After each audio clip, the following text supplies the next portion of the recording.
야고보서 5장 7절부터 하나님 말씀 봉독하겠습니다. 그러므로 형제자매 여러분, 주님께서 오실 때까지 참고 견디십시오. 보십시오, 농부는 이른 비와 늦은 비가 땅에 내리기까지 오래 참으며 땅의 귀한 소출을 기다립니다. 여러분도 참으십시오. 마음을 굳게 하십시오. 주님께서 오실 때가 가깝습니다. 형제자매 여러분, 심판을 받지 아니하려거든 서로 원망하지 마십시오. 보십시오, 심판하신 분께서 이미 문 앞에 서 계십니다. 형제자매 여러분, 주님의 이름으로 예언한 예언자들을 고난과 인내의 본보기로 삼으십시오. 보십시오, 참고 견딘 사람은 복되다고 우리는 생각합니다. 여러분은 욥이 어떻게 참고 견디었는지를 들었고 또 주님께서 나중에 그에게 어떻게 하셨는지를 알고 있습니다. 주님은 가여워하시는 마음이 넘치고 불쌍히 여기시는 마음이 크십니다. 아멘. 사람들이 죽을 때 많은 것들을 후회합니다. 다 다르겠지만 이렇게 보통 추려보면 한 세 가지 정도가 일치하는 것 같습니다. 첫째는 좀 더 즐겁게 살 걸 이렇게 후회한다 그러죠. 너무 앞만 보고 열심히 일만 해갖고 나중에 대해서 그런 것들을 후회합니다. 또 한 가지는 좀 더 베풀며 살 것, 이것을 후회한다고 하죠. 앞만 보고 가다 보니까 나만 보이고 내 가족만 보여서 주변에 있는 사람들을 보지 못하는 겁니다. 그래서 후회하는 경우가 많습니다. 그리고 마지막 한 가지는요, 좀 더 참으며 살 것, 이것을 후회한다 그러죠. 우리가 야고보서를 통해서 믿음이 무엇인가 보고 있는데 믿음 생활도 비슷합니다. 진짜 믿음은 우리로 하여금 올바른 그런 인생관을 갖게 합니다. 그리고 인생을 살아가면서 예수님의 제자, 하나님 나라 백성으로 당연히 해야 할 일들을 알게 하고 그리고 또 보게 하고 순종하며 살아가게 해줍니다. 그리고 하나님의 나라와 영광과 하나님의 뜻을 위해서 마지막까지 끝까지 인내하게 만듭니다. 그래서 이 믿음으로 살 때 우리가 잘 아는 히브리서 말씀처럼 우리가 살면서 하나님을 기쁘시게 해드릴 수 있고 그리고 하나님이 부르시는 하나님 만나는 그 마지막 그 순간까지 끝까지 우리가 참고 견디고 인내하면서 거기에 갈 수 있고 마침내 주님께로부터 착하다, 충성된 종아, 주님이 베푸시는 복과 상을 받을 수 있게 합니다. 특히 끝까지 참고 견디게 하는 인내, 우리가 보통 인내라고 표현되는 이 진짜 믿음은요, 우리가 반드시 닮아야 될 하나님의 성품, 예수님의 성품인 동시에 가장 중요한 믿음의 덕목 가운데 하나입니다. 사람들이 믿음하면 보통 병을 고치고 어떤 대단한 기적을 일으키는 것만 생각하는데 여러분, 신앙생활을 오래 하면 오래 할수록요, 끝까지 참고 견디고 기다리는 이 믿음이 얼마나 중요한지 모릅니다. 한번 생각해 보세요. 우리의 인생 가운데 병이 고쳐지는 믿음이 얼마나 필요할까요? 우리의 인생 가운데 정말 엄청난 기적이 필요한 경우가 얼마나 될까요? 사실 많지 않습니다. 근데 우리가 살아가면서 비즈니스를 하면서 직장에 다니면서 수많은 인간관계를 하면서 여러분 참고 견뎌야 될, 기다려야 될 그런 관계와 상황이 얼마나 많은지 모릅니다. 그래서 어떤 병이 고쳐지고 기적이 일어나는 그런 믿음이 아닐지라도 오늘 우리가 살펴보게 될 이 인내로 표현되는 이 믿음이 있으면, 이 믿음만 있으면 사실 예수님께서 원하시는 그 마지막까지, 그 마지막 목적지까지 우리가 참고 견디며 기다리며 갈 수 있습니다.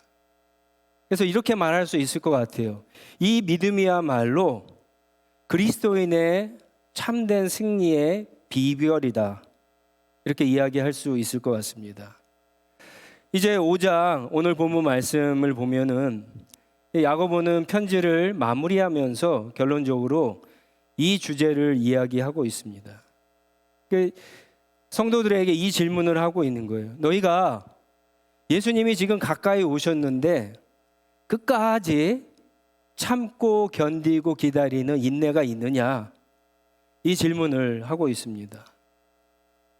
초대교회 상황은 굉장히 어려웠습니다.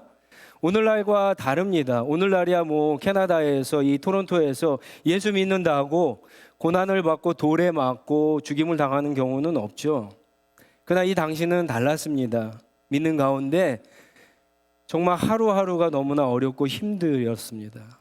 위기였고 정말 도망치고 싶고 피하고 싶은 그런 상황이었는데 야고보가 너희가 그런 상황 가운데에서 참고 견디고 기다리고 인내하라고 말씀을 합니다. 언제까지? 예수님께서 오실 때까지. 이제 그러면서 본문 말씀 17절에 보면은요, 오랫동안 기다리는 어떤 하나의 샘플로서 농부의 이야기를 지금 하고 있습니다. 마치 농부가 곡식을 얻기 위해서 이른 비와 늦은 비가 내리기까지 오래 참고 견디고 기다리듯이 성도들은 인내해야 한다고 당부를 하는 겁니다. 이 공동번역 성경에 보면은 이른 비와 늦은 비를 가을비와 봄비라고 이렇게 번역을 해 놓았습니다. 더 쉽게. 농부가 밭을 일구죠. 돌이 많은 그런 밭을 막 여러 가지 잡초가 있는 그런 밭을 일굽니다. 그리고는 좋은 밭으로 만든 다음에 씨를 뿌리죠. 거름도 줍니다. 근데 그렇다고 해서 그 밭에서 수확이 보장된 것은 아니에요. 농부가 전혀 할 수 없는 또 다른 여러 가지 상황들이 필요합니다. 햇볕도 필요하죠. 근데 이 팔레스타인 땅에서 가장 중요한 게 뭐냐? 바로 비죠. 그런데 팔레스타인은 광야가 많은 지역이거든요. 호수가 별로 없습니다. 캐나다처럼. 그렇기 때문에 하늘에서 내리는 비가 제때 내리는 것이 얼마나 중요한지 모릅니다. 지금 야고보가 이야기한 것처럼 10월과 11월에 내리는 이 이른비, 가을비는요, 싹이 트는데 굉장히 중요한 역할을 합니다. 그리고 3월과 4월에 내리는 봄비는, 이 늦은 비는 곡식이 더 풍성하게 수확하는 데 있어서 너무나 중요합니다. 농부는 자기가 할 일을 열심히 하는 가운데 하늘에서 이 비가 제때 내리기를 기대하면서 기다리면서 농사를 짓는 겁니다. 여러 가지 어려운 환경들이 있죠. 농사를 하는 가운데에서도 참고 견디고 기다리다 마침내 그 비가 이제 봄에도 내리고 가을에도 내리면 이제 풍성한 열매를 걷게 되는 겁니다. 여러분, 세상에서 귀한 것일수록 단숨에 하루아침에 얻는 것은 하나도 없습니다. 한번 곰곰이 생각해 보면 그렇지 않습니까? 그런 얘기를 한 적이 있는데 패스트푸드보다 슬로우 쿠킹으로 만든 음식들이 훨씬 더 건강에 좋은 거 여러분들 다 아시죠? 그런 것뿐만 아니라 살다 보면은 병에 걸립니다. 그런데 병에 걸린 것을 알았다고 병원에 간다고 단숨에 낫는 것이 아니죠. 건강이 회복되지 않습니다. 진찰을 받고 필요하면 수술도 해야 되고 약도 먹어야 되고 계속 병원에 왔다 갔다 하면서 치료도 받고 재활을 해야지, 그런 시간이 필요해야지, 인내가 필요해야지 건강을 회복할 수 있는 겁니다. 저희 교회에 하나님이 주신 생명을 잉태하고 있는 가정들이 많이 있는데 뱃속에 있는 생명도 마찬가지죠. 아기가 생겼다고 그 다음날 바로 나오지 않습니다. 아이가 일찍 나오면 어떻게 됩니까? 더 건강하지 않습니다. 10달을 딱 엄마 뱃속에서 참고 견디고 기다려야 예쁘고 건강한 아기를 얻게 되는 겁니다. 우리 청년들도 그렇죠. 좋은 짝을 만나는 것도 시간이 필요합니다. 나도 그만큼 준비가 돼야 되고 상대방도 그만큼 준비가 되어야 되죠. 시간이 필요합니다. 기다려야 합니다. 좋은 인간관계도 마찬가지예요. 정말 좋은 친구들, 좋은 사람들을 사귀고 싶으면 그냥 커피 한 잔 마시고 밥 한 번 먹는다고 친해지지 않습니다. 한 번, 두 번, 여러 번 같이 만나고 어울리고 운동도 같이 하고 그렇게 시간을 보내면서 상대방을 알아가고 친해집니다. 깨어진 관계도 마찬가지죠. 회복하는데 여러분 얼마나 오래 걸립니까? 한번 관계가 끊어져 보신 분들은 다 아시죠? 얼마나 그 관계를 회복하는 게 힘든지, 얼마나 이해하고 또 참고 견디고 기다려야 되는지, 얼마나 시간이 많이 필요한지 모릅니다. 그렇다고 마냥 참고 기다리고 견디라고 하는 것은 아닙니다. 농부가 열심히 일하면서 수확에 대한 소망을 갖고 기다릴 때 사실은 비가 오지 않고 점점 농작물이 말라갈 때 여러분 그 기대와 소망 가운데 하늘에서 이제 이른 비와 늦은 비가 내리고 마침내 풍성한 수확을 거게 되듯이 우리 그리스도인들은 참고 기다리고 견디는 가운데 하나님께 기도해야 되는 거죠. 사실 이 이른 비와 늦은 비는 성경에서 하나님의 은혜로 많이 표현되는 일종의 메타포입니다. 하나님은 때를 따라서 우리에게 은혜를 주신다고 하는데 이른 비의 은혜, 늦은 비의 은혜를 주시는 겁니다. 사실은 우리는 이것을 기대하며 살아가면서 때를 따라 하나님이 주시는 이 은혜로 끝까지 곁길로 가지 않고 우리가 끝까지 완주하고 승리할 수 있게 되는 겁니다. 여러분 이렇게 이 땅에서 귀한 열매를 얻는 것도 이렇게 오래 참고 견디고 기다려야 한다면 하늘의 열매, 하나님이 기뻐하시는 열매를 얻기 위해서는 얼마나 오래 참고 견디고 기다려야 할까? 우리가 한번 생각해 볼 필요가 있습니다. 몰라도요, 아마 우리가 생각하는 것보다 훨씬 오래 많이 기다려야 합니다. 그러니까 어떤 문제가 생겼을 때, 어떤 일이 생겼을 때 너무 빨리 판단하고 너무 성급하게 행동하는 것은 옳지 않습니다. 때로는 정말 어렵고 힘든 그런 시련과 고난의 터널을 지나야 할 때가 있습니다. 지금 코로나가 1년 반이 지나가고 있는데 어쩌면 우리가 지금 가지고 있는 그런 시련과 어려움과 고난은요, 코로나를 지나가는 것보다 훨씬 더 오래 걸릴 수가 있다는 사실입니다. 그럴 때 사실은 공동체가 굉장히 중요하죠. 공동체가 굉장히 중요합니다. 혼자 그 길을 가는 것보다, 혼자 그 어려움을 통과하는 것보다 그래도 같이 공동체가 형제자매가 손붙잡고 가는 것이 큰 힘이 됩니다. 하지만 조심해야 될 것이 있습니다. 고난과 이 어려움이 오래되다 보면은요, 공동체 가운데 누군가는 믿음이 약해지게 되어 있습니다. 그랬을 때 나타나는 현상이 뭐냐? 다른 사람 탓을 하기 시작합니다. 저 형제 탓을 하기 시작하고 저 자매 탓을 하기 시작합니다. 아무개 집사 때문이라고, 목사님 때문이라고, 누구 때문이라고 탓을 하게 됩니다. 가정에서는 남편 탓이라고, 아내 탓이라고 얘기하기 시작하고, 환경 탓, 그리고 부모 탓이라고, 자녀들 때문에 그렇다라고 그렇게 이야기를 하죠. 9절 말씀에 그 말씀을 하고 있는 거예요. 야고보 사도는 뭐라 그러냐? 이 공동체 안에서 서로 그래서 비방하거나 원망하지 말라고 그렇게 이야기합니다. 이때 우리가 기억해야 될 것은 뭐냐? 이거는 불신앙의 행동들이거든요. 주님께서 이미 문 앞에 와 계시다는 사실을 기억해야 합니다. 여러분 2000년 전에도 벌써 이 말씀을 가지고 주님이 문 앞에 있다라고 했다면 2000년이 지난 오늘 우리의 상황은 얼마나 주님이 더 가까이 오셨을까 한번 생각해 볼 필요가 있겠죠. 뭐 상대방을 비난하는 것이 뭐 그렇게 큰 죄인가라고 생각할 수 있는데 여러분 굉장히 큰 죄입니다. 내 옆에 있는 형제 자매들은 다 주님의 양이에요. 주님의 소유이에요.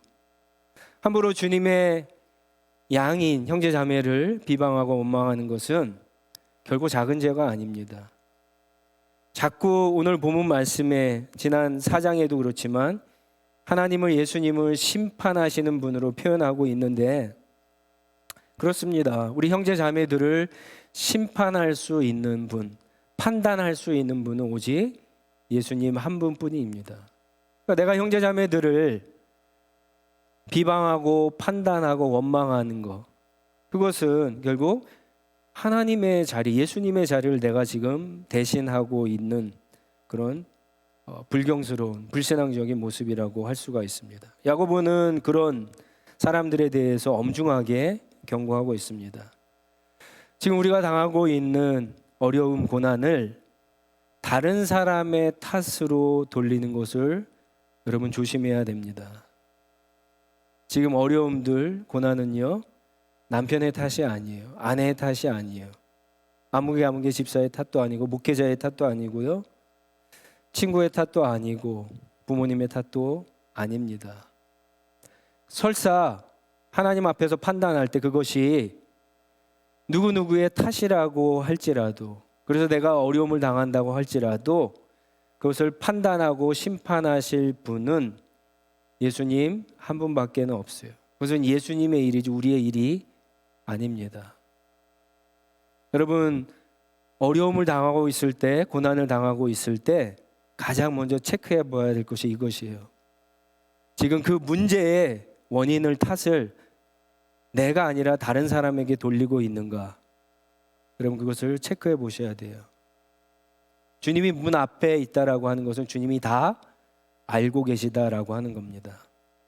야고보는 10절에 보면은 그래서 믿음의 사람들은 다른 삶을 살았다라고 그렇게 이야기하죠.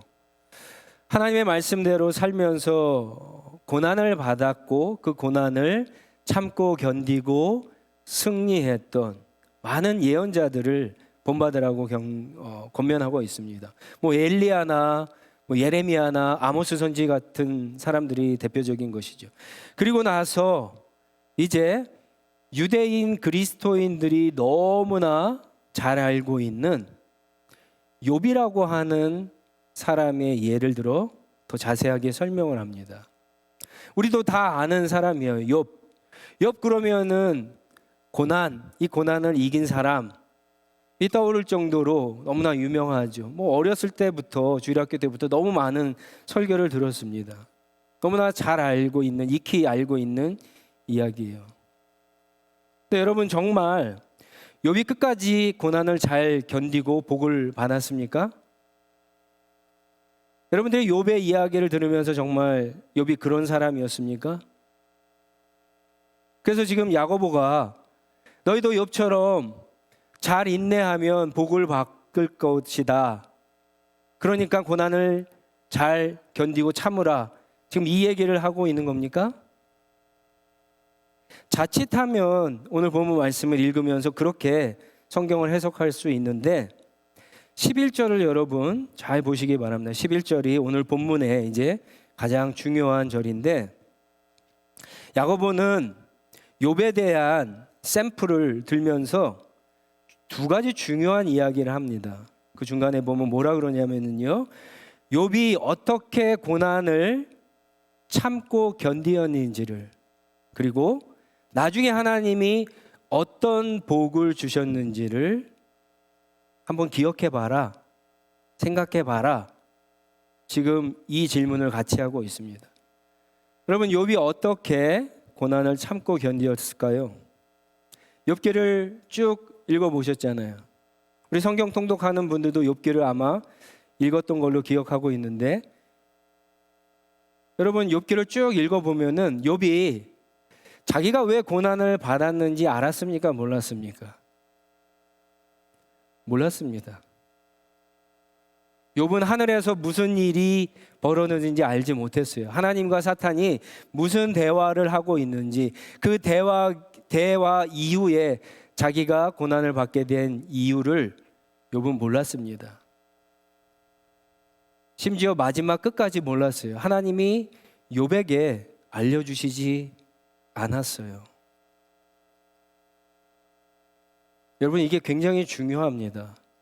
우리가 지금 고난을 당하고 어려움을 당하고 있을 때 많은 분들이 여기에 관심을 가져요. 내가 왜 고난을 당하는지, 이유가 뭔지, 원인이 뭔지. 여러분, 그러다가 대부분 어떻게 되는지 아세요? 원인을 찾지 못해요. 이유를 찾지 못해요. 그다음에 오늘 본문 말씀에 있는 것처럼 누구 탓을 하기 시작하는 거예요. 이건 내 탓이 아니야. 누구 탓 때문에 그래. 회사의 보스 탓 때문에 그래. 교회 누구 탓 때문에, 가족들 가운데 누구 탓 때문에, 환경 탓 때문에 운명 탓을 하게 되고요. 결국은요, 믿음을 놓치게 돼요.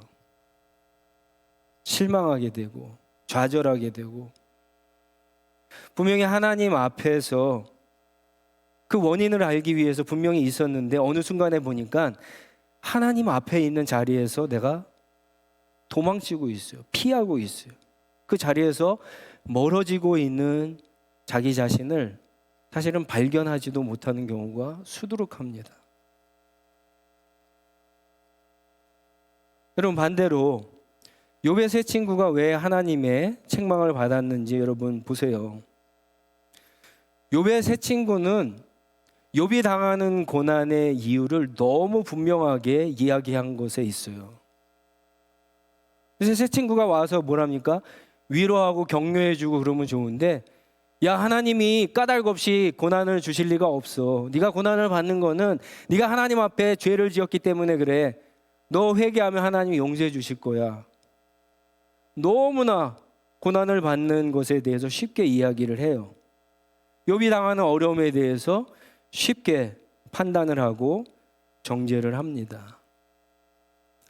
욥의 친구들은 하나님의 자리에 자신들이 올라가서 지금 욥을 판단하고 정죄했기 때문에 하나님의 꾸중을 듣는 거죠. 여러분, 맞습니다. 우리가 당하는 고난과 어려움들은 아무런 이유 없이 받는 경우는 없어요. 하지만 우리가 기억해야 될 것은 거의 대부분의 고난은요, 지금은, 여러분 잘 들으세요. 지금은 그 이유를 절대로 알 수 없다는 사실이에요.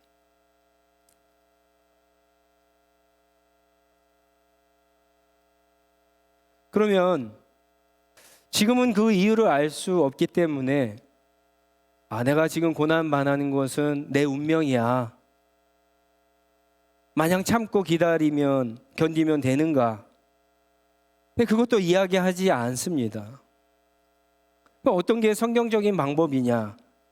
야고보가 욥의 이야기를 하는 것은, 여러분, 만약에 그게 성경적인 방법이라고 한다면 욥기는요, 제가 생각할 때 욥기 2장이나 3장에서 끝이 나야 돼요. 근데 욥기가 몇 장까지 이어집니까? 무려 42장까지 이어져요. 그 42장까지의 내용은 뭐가 있죠? 딱 두 가지밖에 없어요. 하나는 친구들과 욥의 논쟁, 그 얘기가 계속 이어져요. 그리고 또 하나가 뭐냐? 이게 더 중요한데, 하나님과의 대화예요. 그런데 여러분, 만약에 야고보가 욥의 샘플을 들면서 너희가 고난받을 때, 어려울 때, 힘들 때 하나님께 원망하지 않고 다른 사람 비방하지 않고 무조건 그냥 운명이냐니 하고 참고 견디고 기다려야 된다라고 하는 샘플로 욥의 얘기를 했다면 틀려요. 욥기를 잘 읽어보면 그렇지 않아요. 욥도 하나님에 대해서 원망하는 이야기를 합니다. 왜 그러시냐고 하나님이.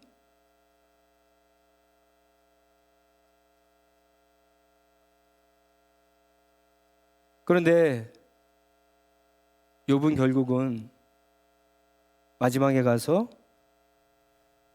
하나님을 만나게 돼요. 아니, 하나님이 그런 욥을 만나 주십니다.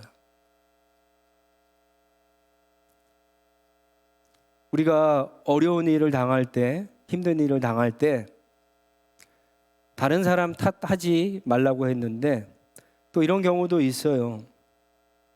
자기가 힘들지 않다고, 자기가 이 정도쯤이야 괜찮다고, 마치 믿음이 좋은, 겉으로 봤을 때 믿음이 좋은 그런 어떤 가면을 쓰고 아무렇지 않은 듯 그렇게 행동하는 사람들이 있습니다. 그것도 옳은 모습은 아니죠.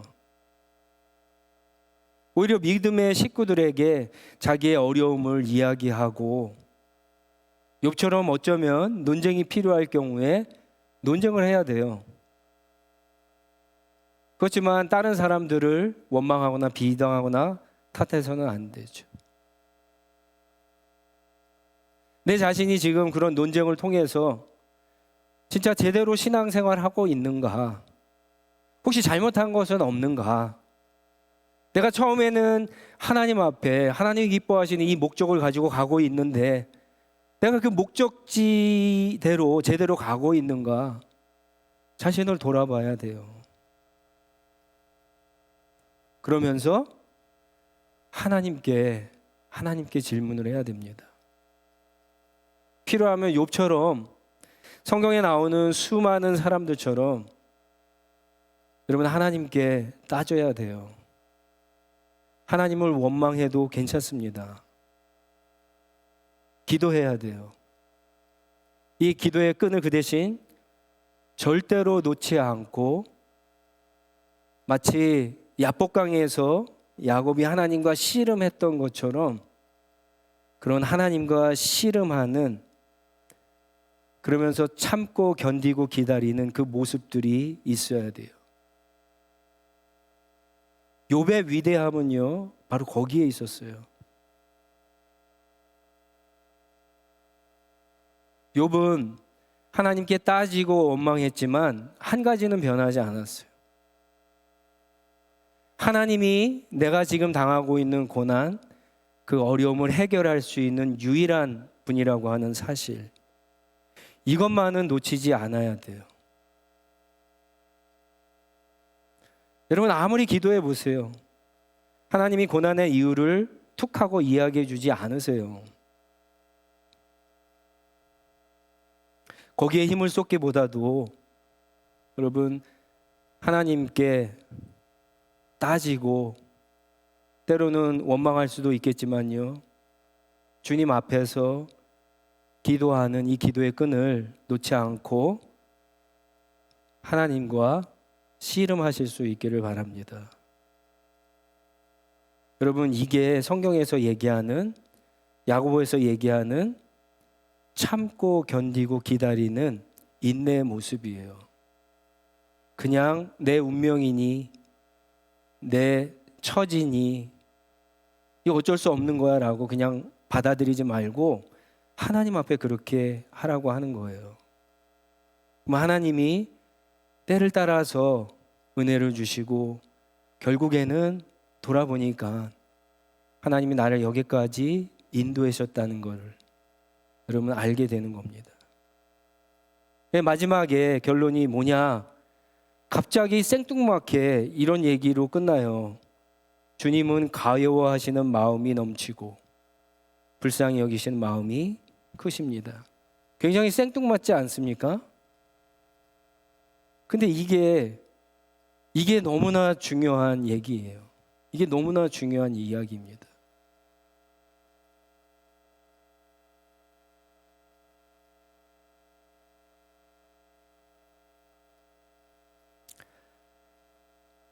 믿음이 있으면 야고보는 이런 인내의 모습을 통해서 믿음을 보이고 사용하라고 지금 이야기합니다.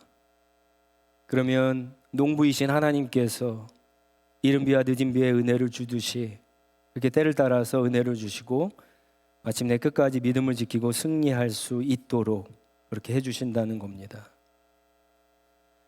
물론 현재 고난, 내가 당하고 있는 어려움이 해결되지 않을 수 있어요. 그런데 그 은혜는 그 고난을 없어지지 않지만 그 고난을 통과할 수 있게 해줍니다. 요즘 with 코로나라고 하는 말을 많이 쓰죠. 코로나가 끝나지 않았지만 코로나 속에서도 해야 할 일을 하면서 지금 우리가 코로나를 통과하고 있는데 그런 것과 비슷한 거예요. 고난이 끝나지 않았는데 이 고난 가운데에서도 하나님이 주시는 은혜로 이 고난을 무사히 통과할 수 있게, 그래서 마지막에 하나님이 마침내 원하시는 그 목적지까지 도달할 수 있도록 하나님께서 은혜를 주시는 거예요. 견디고 참고 기다린 욥은 나중에 전보다 훨씬 많은 재물의 복을 받습니다. 해피엔딩입니다. 그런데 두 번째 11절에 보면은 나중에 욥에게 어떻게 하셨는지를, 어떤 복을 주셨는지를 아는 것이 중요하다 그러죠. 그 11절에 처음에 보면은 참고 견딘 사람은 복을 받는다 그랬는데 이게 오해할 수 있는 부분이에요. 그럼 욥이 받은 그 전보다 재물이 2배 이상 많아졌는데 재미있는 것은 전에 있는 자녀들보다 나중에 난 아이들이 더 예쁘다 그랬는데 그러면 이것을 받기 위해서 우리가 고난을 당해야 되는가? 이게 정말 중요한 하나님이 주시는 복인가 했을 때 그렇지 않다라고 하는 거예요. 욥의 고백을 통해서 우리가 잘 아는 것처럼 하나님이 주시고 욥이 받은 복은 욥기 42장 5절에 나와 있습니다. 주님이 어떤 분이시라는 것을 지금까지는 제가 귀로만 들었습니다. 그러나 이제는 제가 제 눈으로 주님을 뵙습니다. 이게 욥이 받은 복이에요. 그래서 결론이 생뚱맞게 주님은 과요하시는 마음이 넘치고 불쌍히 여기시는 마음이 크십니다. 지금 이 얘기를 하고 있는 겁니다. 말씀을 맺습니다. 혹시 여러분 가운데 여러분의 삶의 전체가 기반이 흔들리고 있는, 내가 도저히 이해할 수 없는 어려움과 고난을 당하고 있는 분이 계시다면 그것을 운명으로 받으시면 안 돼요. 그것을 자꾸만 이해하려고 하셔도 안 돼요. 그렇다고 마냥 참으면 돼, 참고 견디고 인내하고 그래서도 안 돼요. 마치 나는 괜찮은 척, 아무렇지도 않은 척 가면을 쓰고 그렇게 평상시처럼 행동해서도 안 돼요. 공동체 이야기 하셔야 돼요. 여러분 교회 안에 같이 기도의 동역자들이 있으시잖아요. 말씀하셔야 돼요. 나의 어려운 문제들을 나누셔야 돼요. 그래서 같이 손을 붙잡고 그 어려움들, 고난들을 통과하셔야 돼요. 그러나 더 중요한 것은 하나님 앞에서 떠나지 않으셔야 돼요. 어렵고 힘들어도 하나님만이 그것을 해결하실 수 있는 분이다 라고 하는 이 믿음을 가지고 여러분 하나님께 따지셔도 돼요. 원망하셔도 돼요. 기도의 끈을 놓지 말고 하나님과 씨름하셔야 돼요. 그러면 하나님의 때에 여러분 하나님이 우리를 찾아오십니다. 그럼 모든 문제가 해결이 됩니다. 그런 후에 오늘 야고보가 이야기하는 것처럼 내 평생 하나님이 얼마나 나를 사랑하시고 하나님이 얼마나 나에게 좋으신 분인가, 신실하신 분인가.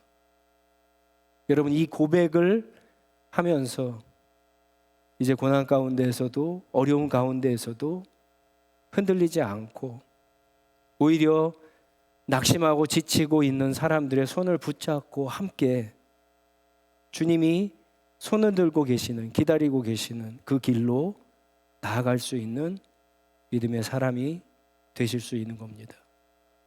우리 하늘시학교회 성도 모든 분들이 바로 이런 은혜를 경험하시고, 그래서 우리 속에서 터져나오는 고백이 내 평생 하나님이 얼마나 신실하시고 자비로우시고 사랑이 많으시고 선하신 하나님인가, 날마다 고백하고 주님 한 분만 의지하고 쫓아가는, 그래서 최후 승리를 얻으시는 우리 모두가 되기를 주님의 이름으로 축원합니다.